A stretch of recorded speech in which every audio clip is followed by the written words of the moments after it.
Chapter 9. Mark Wesson was tired. It was a feeling he had often felt since his best friend had talked him into hiking the Appalachian Trail with him.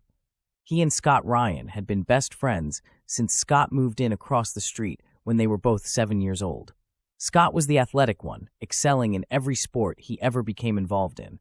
Mark was not athletic and always tended to be a bit overweight. He was, however, the smarter of the two. He excelled in math and planned on getting an engineering degree. Unfortunately, he was diagnosed with angina near the end of his first semester of college. Mark took a semester off from school, and Scott decided that it was his responsibility as a best friend to help Mark get in shape. He tried to get Mark involved in various sports, but he just couldn't seem to motivate his friend. One day, he saw a news program about an elderly woman who had walked the entire Appalachian Trail, and he decided that was exactly what they needed to do. He figured Mark would have a hard time backing out once they were on the trail. It took a while, but he finally convinced Mark that it would be an exciting adventure and the perfect thing to help Mark's health. They did their research, bought their supplies, and practiced. They set up and took down their tents dozens of times. They also filled their backpacks and walked around the block several times. They even slept in Mark's backyard for a couple of nights. By early April, they were ready. Mark's parents drove them to Georgia and dropped them off at the start of the Appalachian Trail. It was rough going at first, and they made little progress, but gradually they improved and covered slightly more distance each day. 2 months later, Mark was in much better shape, but still tired after a long day of walking. That was perfectly normal. Scott was tired too. They wanted to make it as far into Shenandoah as possible before camping for the night, so despite the rain, they pushed themselves. By late afternoon, the rain gradually slowed and then stopped. The ground was wet, but it was a pleasant reprieve. Naturally, they were surprised when they came upon almost 24 tents crammed close together, with many hikers just hanging around talking to each other. They asked one of them what was going on. "The trail is closed," he said. "What?" Scott said. "Why?" "Not sure exactly. Apparently, there is something toxic ahead." "How long will it be closed?" Mark asked. "No idea. Ask them," he said, pointing at a couple of rangers ahead on the trail. They walked up to the rangers who were standing behind a temporary fence. "Hello, rangers," Scott said. "Can you tell us how long the trail will be closed?" One of them said, "We don't know. It could be open as early as tomorrow. It could be much longer." "What's the problem?" Mark asked. "Sorry," one of them said. "We don't know exactly. We just know there is a health risk out there." Scott motioned for Mark to follow him and walked back past all the hikers.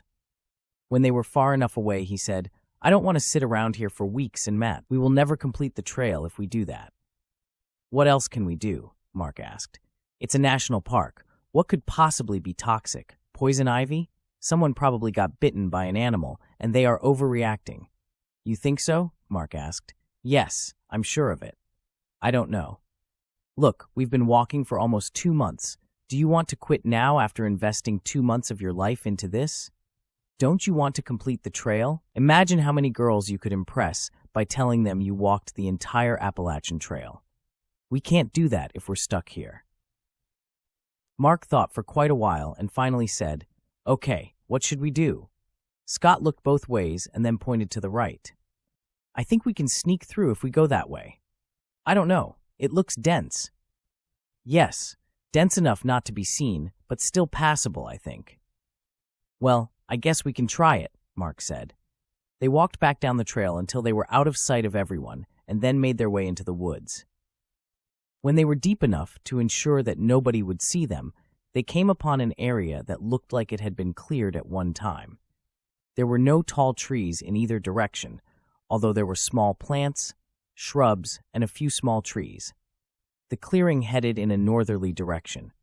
Since that was the way they wanted to go, they followed it for a half-mile or so, then headed west through the trees again, back toward the trail. By the time they reached the trail, the skies had cleared enough for them to see a beautiful sunset through the trees. They both looked around, but saw nobody. "Piece of cake," Scott said. "Let's find a good place to pitch our tents." They walked for less than 10 minutes before finding a flat clearing that was perfect. They quickly set up their tents and then sat next to each other on a large log while digging through their packs for snacks. "This is pretty cool," Mark said as he unwrapped a granola bar. "I've never been much of a rebel before. It's kind of exhilarating." "Yes, it is, my friend, but it's no big deal. It's not like we just robbed a bank or something. The worst that could happen is they make us leave." A twig snapped behind them, and Mark turned and saw a flash of something knock Scott off the log.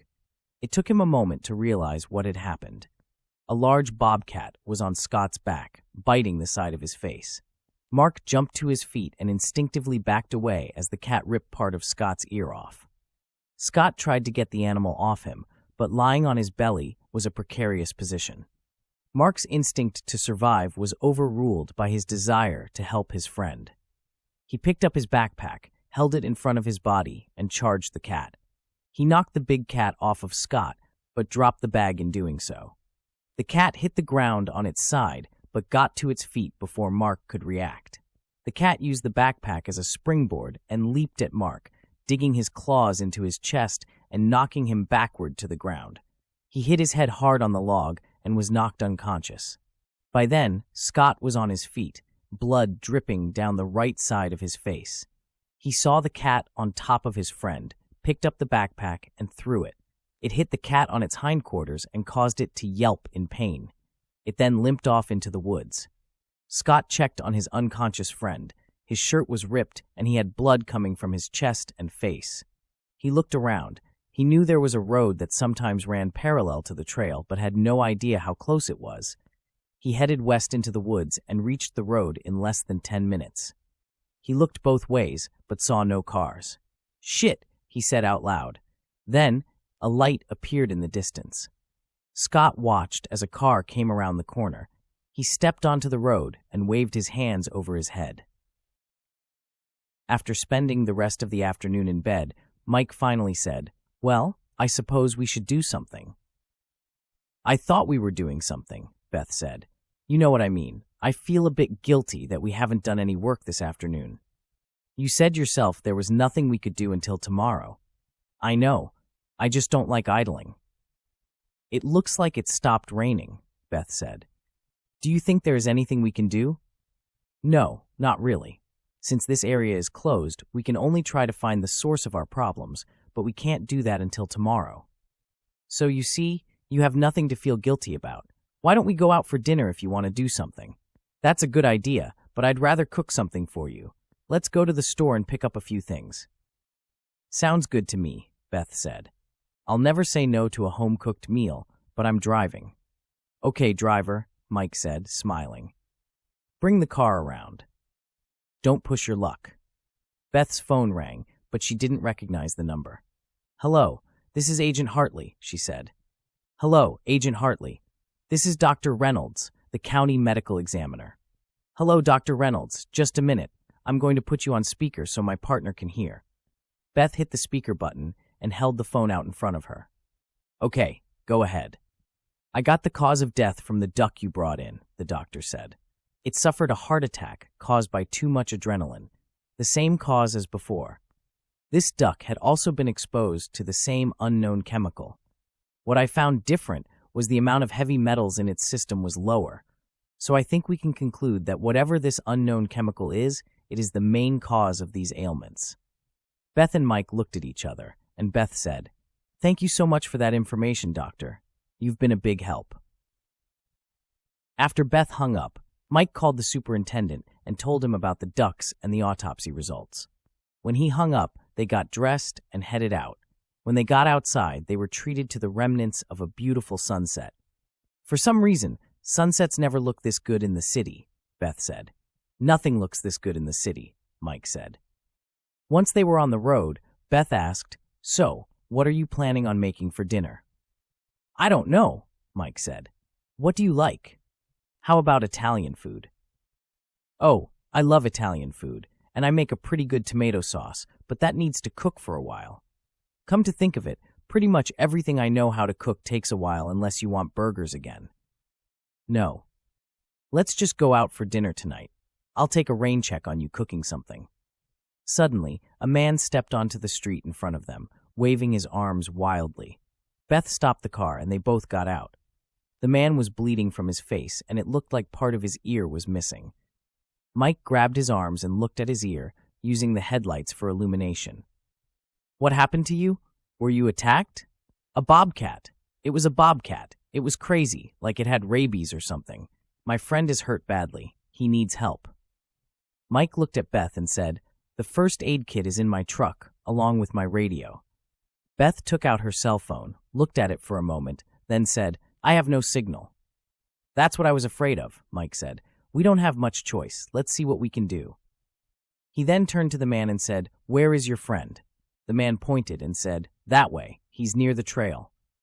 "The trail is closed," Mike said. "What were you two doing out there?" "We screwed up. Can we talk about that later?" Mike looked at Beth and then back at the man. He said, "We'll go. You wait here." "No way, man. He's my friend. I'm going too." "What's your name?" Beth asked. "Scott," he said. "Okay, Scott. Listen, you're hurt. If you were to pass out from blood loss or some other injury you may have, we would then have to carry 2 people out. That would really complicate things. Just wait here. You can sit in the car." He hesitated, but finally agreed. Beth opened the passenger door for him, removed her gun from the glove compartment, and tucked it into her pants. She was not wearing her holster. Mike looked at her, and she said, "If there is a wild animal out there, we need protection." They made their way through the forest until they came upon the trail. They saw 2 tents in the distance and quickly walked in that direction. When they got close, they saw the young man lying on the ground. His chest was covered in blood, and the left side of his face was bleeding. Mike put his ear against his mouth and said, "He's breathing." His head was next to a large log. Mike put his hand behind his head and felt a wound. He showed Beth the blood on his hand and said, "We need to get him to a hospital fast. I'm afraid we're going to get some blood on your seat." "It's a government car," Beth said. "Is it safe to move him?" "We'll have to risk it. Do you think you can help carry him?" "I think so," Beth said. "I work out 3 times a week. I may be a girl, but I'm not weak." "I do not doubt that," Mike said. He put his hands under the man's arms while Beth carried his legs. It was slow going, and they had to stop and rest several times. It took about 20 minutes, but they made it back to the car. Scott was standing next to the car, waiting.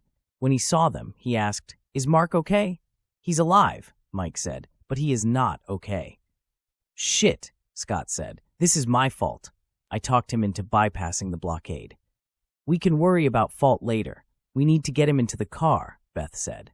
Scott opened the back door and helped slide Mark into the back seat. He then picked up Mark's legs and squeezed in next to him.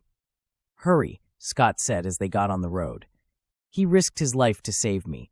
I can't let anything happen to him." Beth drove exceedingly fast, and they made it to the hospital in less than 20 minutes. She stopped the car in front of the emergency entrance. Mike looked back and said, "Wait here." He and Beth got out and raced inside. Without bothering to check in, Mike yelled, "We have an emergency outside. 2 victims of an animal attack. 1 is unconscious." Maybe it was the fact that Mike was wearing his ranger uniform, but in less than a minute, 2 men were outside with a gurney. Neither Beth nor Mike wanted to hang around the hospital doing paperwork, so Beth just showed the intake person her FBI identification. As the 2 men were brought inside, Beth handed her business card to Scott. She said, "Please let me know if your friend will be okay." When they returned to the car, Beth looked at the blood-stained back seat and said, "Well, at least it's vinyl. It should come off." She looked at her white shirt and saw several red spots on it. This might be a little harder to get clean. Mike's shirt had even more blood on it. "I don't know if we want to go to a restaurant looking like we just murdered someone." "I don't care," Beth said. "I'm starving. Besides, it might make for an interesting evening." Mike smiled and said, "It could be funny in a twisted sort of way. So where should we go?" "I don't know. I'm hungry. Let's go to the first restaurant we see." That restaurant happened to be a Mexican restaurant. It was in an eclectic part of town. They passed several gift shops and antique stores before seeing the restaurant. It was a freestanding building painted white with green trim and a red roof. Beth and Mike walked in, and a sign greeted them that said, "Please seat yourself." They found a table away from other people and sat down. Soon, a young woman came to their table, set menus down in front of them, and said, "Hello, my name is Jennifer. I will be your—" She noticed the blood and had a look of shock on her face. Beth and Mike both looked up when she suddenly stopped talking. She recovered quickly and said, "Oh wow, is that blood? Are you two okay?" "We're okay," Mike said, "but if you see a police car pull into your parking lot, please let us know." Beth had just opened her menu. She looked up, smiled, and said, "He's kidding," but she didn't elaborate. Let her have her doubts. The waitress said, Well, can I get you something to drink?" "Just water for me," Beth said. "Same for me," said Mike. The waitress walked away, and Beth asked, "Do you think she'll come back?" "If she does, I think we can expect exceptional service." They both laughed, and Beth said, "You know, I hope this doesn't sound callous because of all the bad things that have happened, but I am enjoying my time with you." "That's not callous. You shouldn't let things that happen out of your control dictate your happiness level. I know that you take no pleasure in people getting hurt. Nobody does. Well, almost nobody does. But bad things happen, and we still have to live our lives and try to be happy. I'm enjoying my time with you too, and I'm not going to feel guilty about it." That was a great speech, Mike. "You think so? I always hated giving speeches in school. I get nervous speaking in front of a group."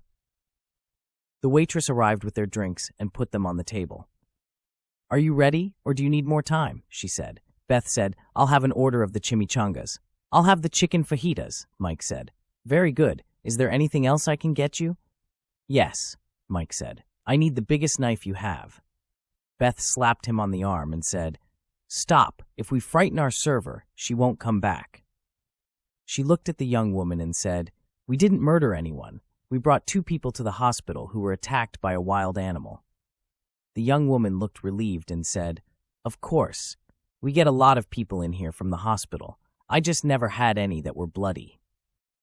"Well, now you have a story to tell," Beth said. When the waitress left, Beth said, "I'm sorry. It was funny, but I didn't want to scare the girl too much." "That's fine," Mike said. "I probably shouldn't have pushed it. I just felt like having a little fun." "Well, the fun is over.